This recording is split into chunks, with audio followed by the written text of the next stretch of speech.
If you guys are looking for a fast, cheap and reliable coin service, check out ufifa.com in the description down below. If you're looking for coins, you can pick them up for around £7.50 per 100k if you use discount code KURT5 for 5% off. So check out the link down below and enjoy the video.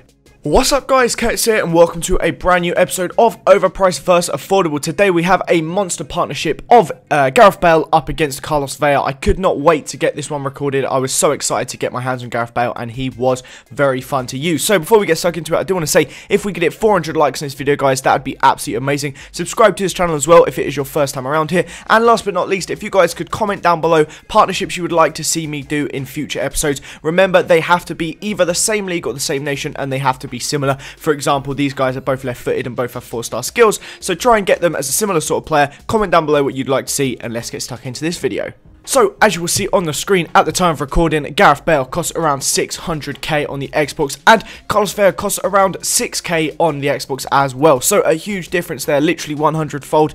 So, obviously, Gareth Bale in this episode is the overpriced. Now, in terms of their ratings, they were both really good, but for me, Gareth Bale gets the big 5-star quality and 4-star value for money, whereas Carlos Vela, being so cheap, gets the 4-star value for money, but just a 4-star quality rating. So, as always, we're going to go on some gameplay here, look at their ratings, and talk bit more about them. So obviously I thought these guys would be perfect to put together. They're both left-footed. They're both like the same sort of height. They both have they've got okay weak foot, like 2 and 3 star.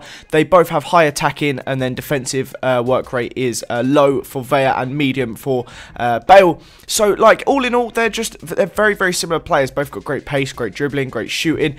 Carlos Vela scored a bunch of goals. He's got 82 finishing. Gareth Bale has 81. So in so many ways, these players were so similar, but I thoroughly enjoyed using Gareth Bale, more than probably any player I've used. So I used them in some different formations. I'd mixed it up quite a bit. One time I actually had Gareth Bale on 6 chemistry as a right forward in a striker position. I also used them in a 4-3-2-1 where obviously they were both the right forwards, and I also used them in a 4-3-3 where they were the right wingers. So Gareth Bale for me was by far the standout player. He can score literally in any way. Even when he was in striker on 6 chem, he was just absolutely ludicrously good. It was unbelievable. He can score with almost anything. Any part of his body, it just seems to go in the back of the net. He's got the great heading ability. His jumping isn't great, but he just seems to be able to score headers. His long shots fantastic with 88 long shots. He's got 87 shot power. 81 finishing, great dribbling, great ball control, great curve, which means his finesses are great. His strength at 79 was really sound. It's really hard to explain, but Gareth Bale, literally, like, I think he averaged something like 1.9 goals a game for me, where most of the time he wasn't even the main focus of the team. Like, he was the right forward or the right winger, which is just absolutely amazing to have such a good record. Carlos Vela is pretty similar in that sort of respect as well. He didn't score quite as many as Bale did when he was put out wide, but he did still score a nice amount of goals. You see here he's like coming in, and he's just absolutely sprinted through the defence with so much ease.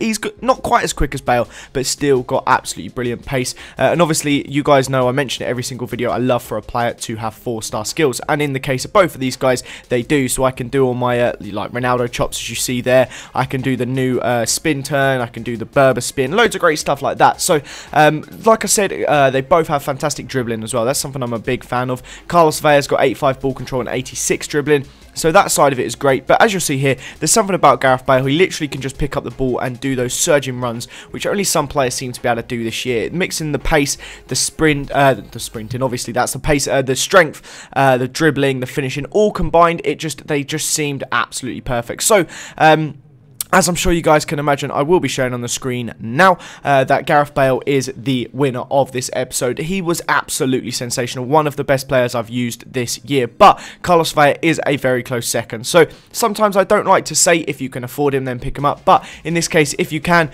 afford Bale, then definitely pick him up. If you can't, then pick up Vela. Now, I try not to say that, but in this case, they were both so good, but Gareth Bale for me just about edges it. So I hope you guys enjoyed this episode of Overpriced vs Affordable. As always, if you want to comment down below who you would like to see in future episodes, then do that. But I hope you guys enjoyed it. Leave a like if you did, subscribe if you're new around here. Have a nice day, and I'll see you all next time. Bye bye.